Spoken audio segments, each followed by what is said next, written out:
Welcome to the Free Game Don D podcast, life, family, and business. Listen, today's discussion is you're broke because you want to be. That's pretty controversial, man. Somebody telling you that you're broke because you want to be broke. That is a decision that you made. Yeah. And it's a hard pill to swallow. Okay? Because a lot of times people do not want to take, what's the word? Accountability for the position that they are in. Okay? And so that's why saying, you're broke because you want to be is 100% true. Okay? We're all built the same, right? But like I've heard you say before, some of us have modifications. Okay? And it's not because we were born with those modifications or born to even know how to make those modifications, but we have realized that we need to modify. If there's something that we want, there's some of us that are just going to step up there and we're going to just keep on getting it till we get it right. And then there's others that's just going to sit back and say, nah, it ain't worth it to me. Well, here's the thing, Michael. Like also, we talk about being broke because you want to be, but sometimes you don't know you're broke. Some of us associate material things with, they got money, right? Yeah. But there's a difference between... It's a common misconception. Yeah, for sure. But there's also a difference between making money and having money. These two are not the same thing. Yeah. So, I learned that in trucking, man. We talked to other drivers, man. We would always talk about finances and how expensive it was to run a truck, man. And some of the guys will talk about how much money they make. I said, well, how much you got? Because that's all that matters, man. What you got, bro? What you got, bro? Man, it's making money and having money. It's just not the same thing, man. No. It's just not, man. And so sometimes we make bad decisions. Listen, I've made a lot of bad decisions, man. A lot of bad purchases. And, man, so it's okay. It's okay, but you have to know where you are, man.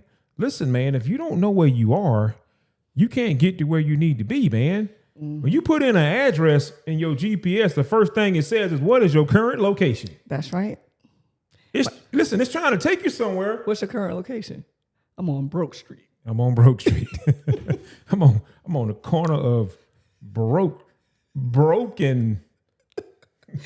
and dirt broke. And dirt broke. I'm broke and dead broke. Listen, man, it's rough, man.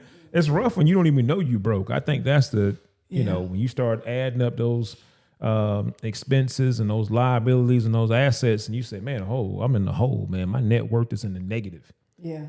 And I'm broke, man. I don't have it, man. I look like I have it, but I don't have it. Yeah. And here's the thing. When and if you are that type of person that is choosing, okay, because it's a choice, that is choosing to look like you have money and you don't, that keeps you even further in the hole of being broke because you're living your life to paint this picture that is never truly going to be a reality the way that you're doing it.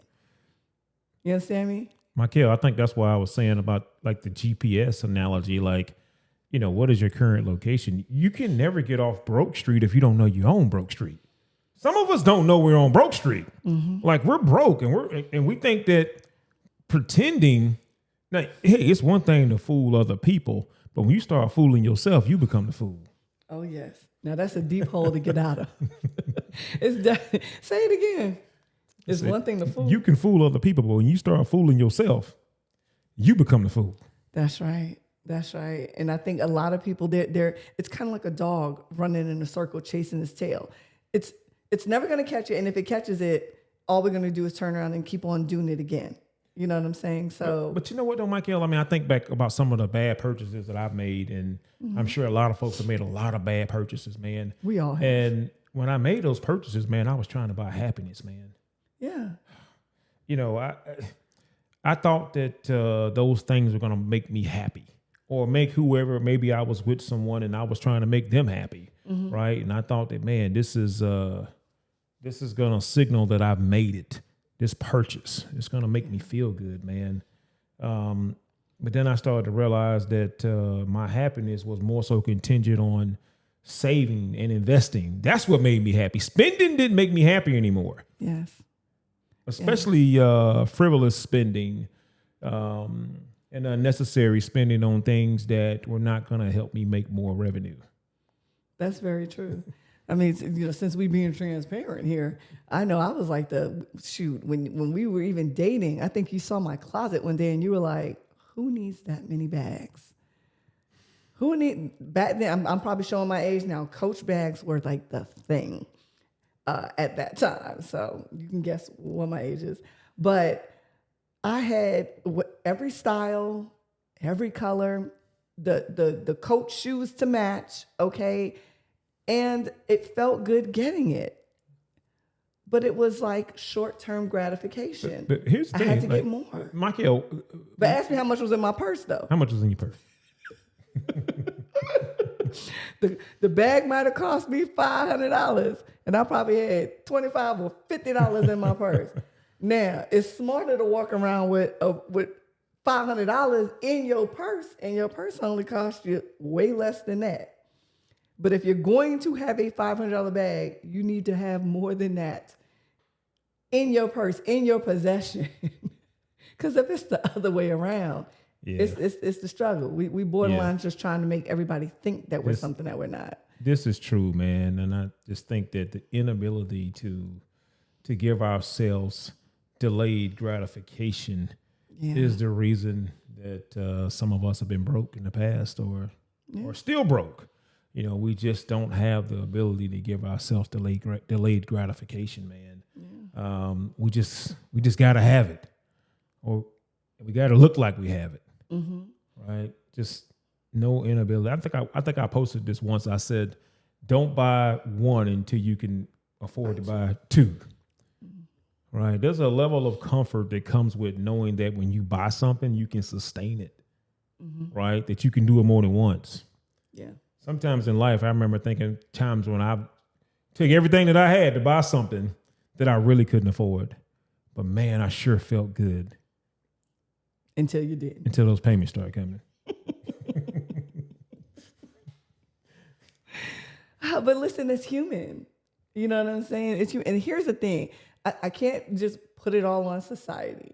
But in this day and age, social media, television, TV, reality shows, you know, you see these people that you feel are famous and have got a lot of money, and they make sure to show you their closets and show you their wardrobes, you know, and things like that. So it makes you feel like if I want to look rich like this person, then I need to go out and buy this and buy that. And people don't realize, like, you know, the entertainment industry, a lot of things are given to them so that they can be seen wearing it, so that those people that want to try to keep up with the Joneses or look rich will go ahead and take their hard-earned paycheck to go get it, look like that. And let me say this too, Michael. When you look up an entertainer, you're looking up their net worth. And I'm not sure some of y'all understand what a net worth is. I mean, that's when they take away all the assets.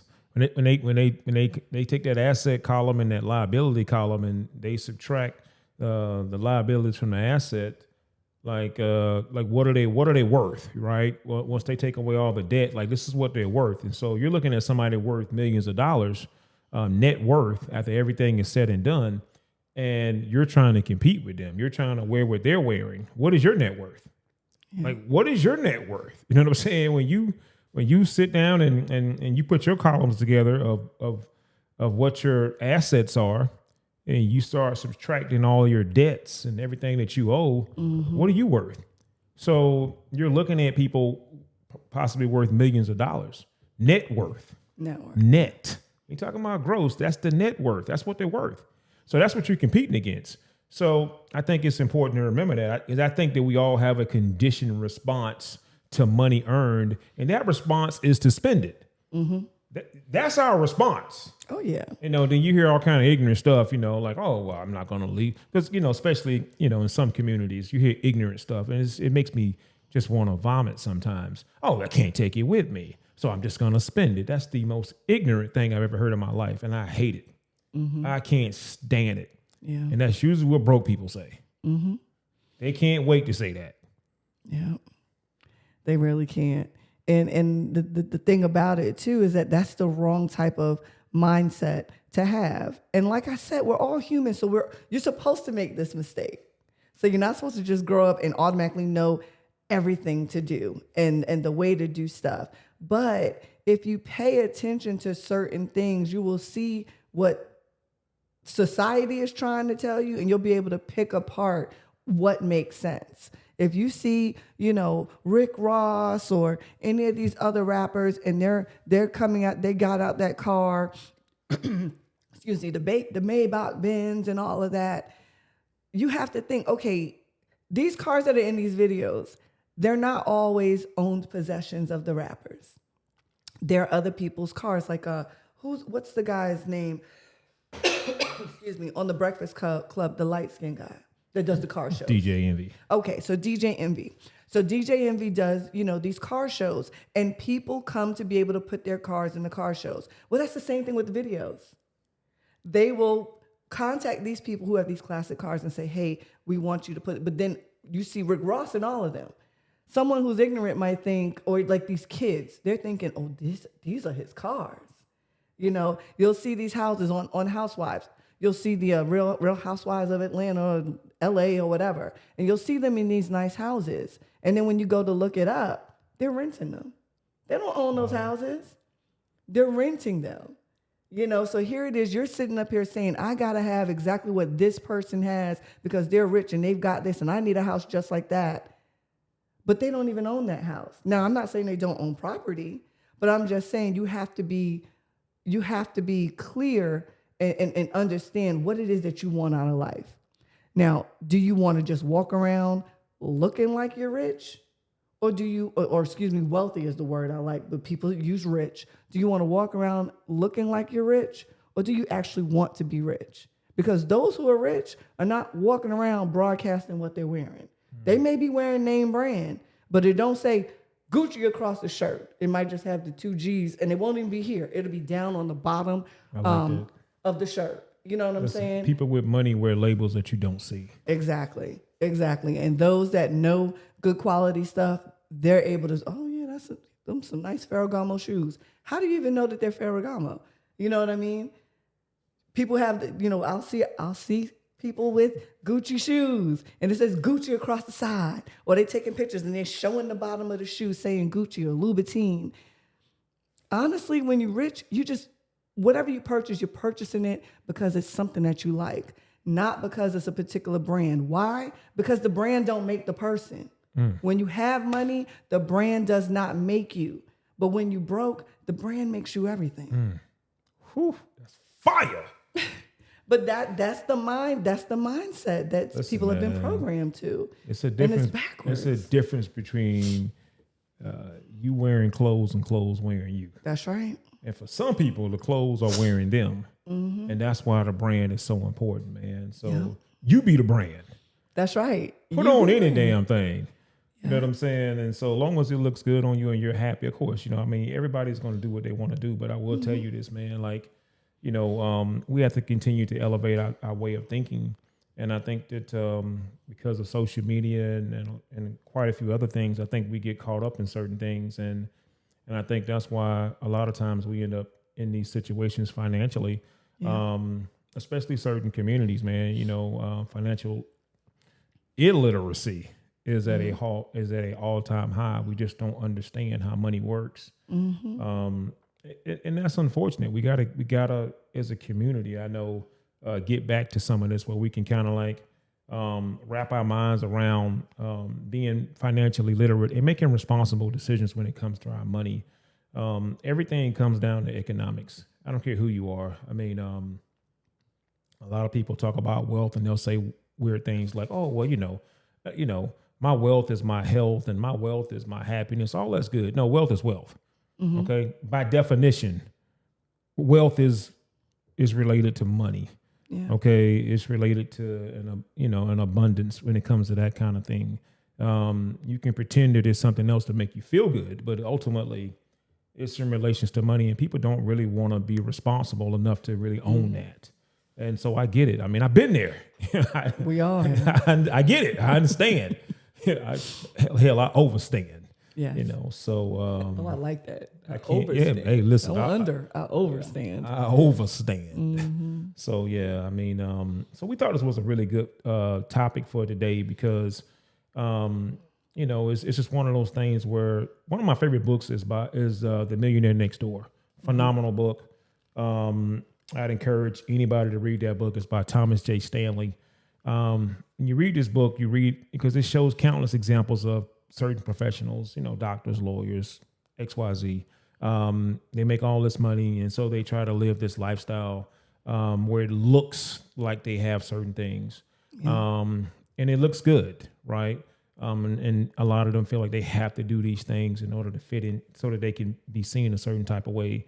But one thing I learned about life is that wealth is very quiet, rich is very loud, and so when a lot of folks they get caught up in some of this stuff, and if you don't have it, sometimes people think you don't have it and you do, and sometimes in life people think you have it and you don't. Exactly. And some of that's because you're trying to look a certain way. You may think because of your profession that, hey, you know, I'm this and that. So by profession, so I gotta live this lifestyle, and I don't really have it. I really don't have it. Yeah. I've made some bad financial decisions. I don't have it, right? I really don't have it.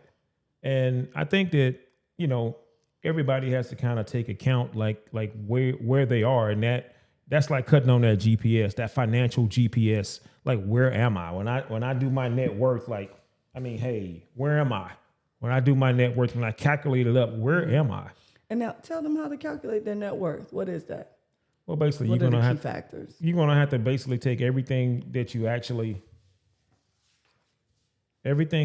own that is of value, that you have equity in, and put all that in a column. Your savings, your 401k, your investments, all of that on one side, and then all of your liabilities on the other side, right? And liabilities are what? liabilities could be cars, they could be, you know, principal balances on your homes, whatever. Like anything you have a balance on. Credit card balance. Credit card.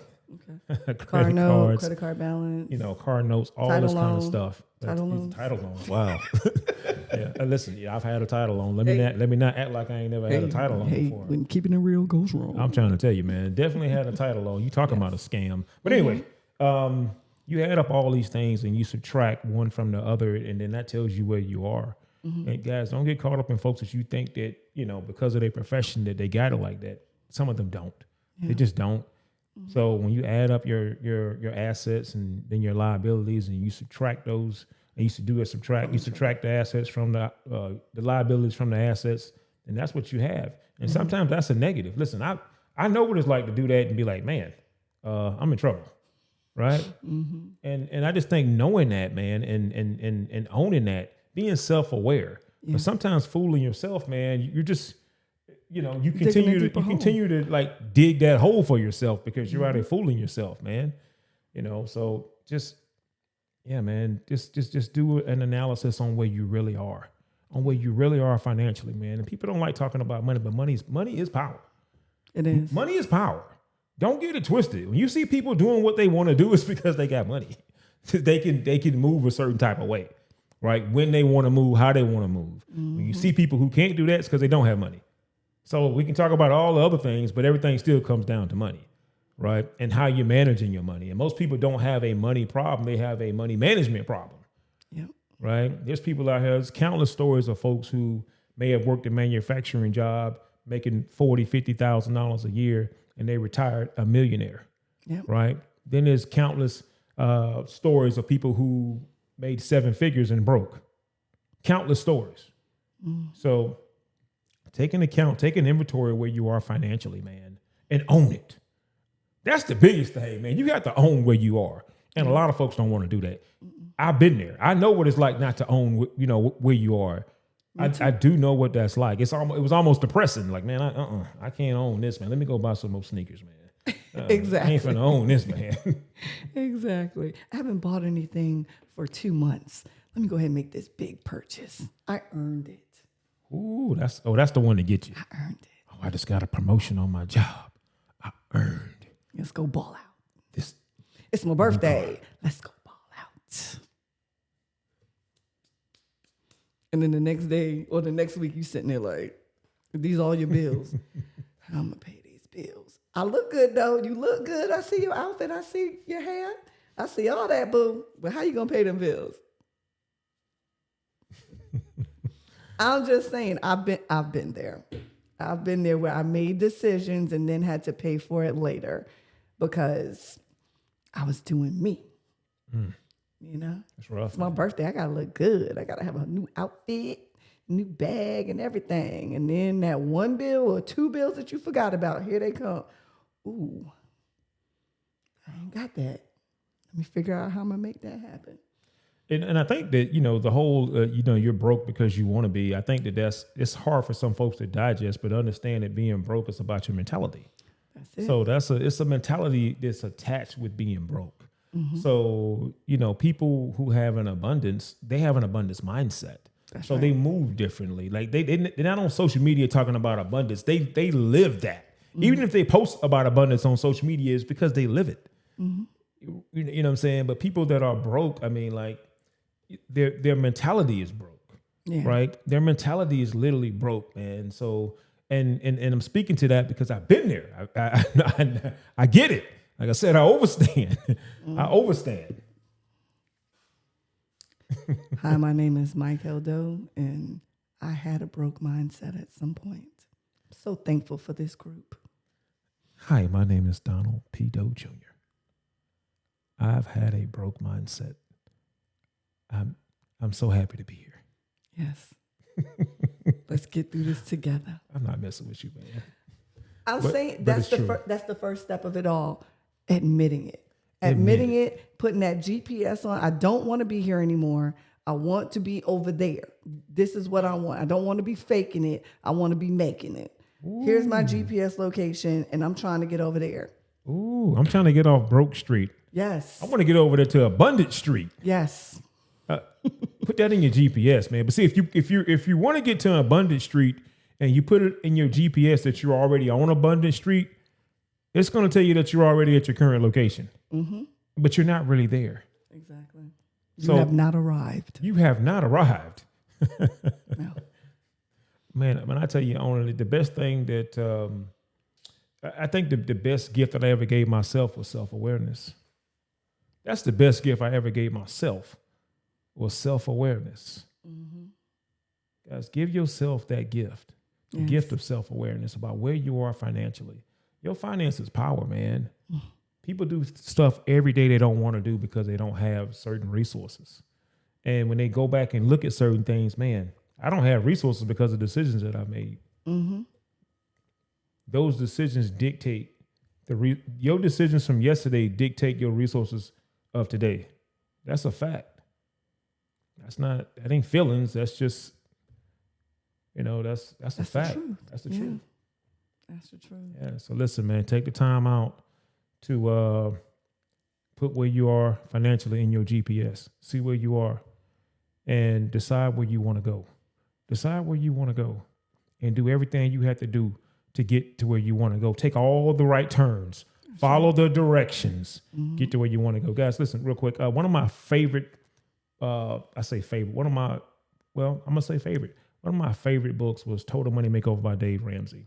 Now, of course, we read much more complex books on finances now, but the first book I ever read on finance was Dave Ramsey, Total Money Makeover. I would encourage anyone to read that book. It's a phenomenal book. Yes.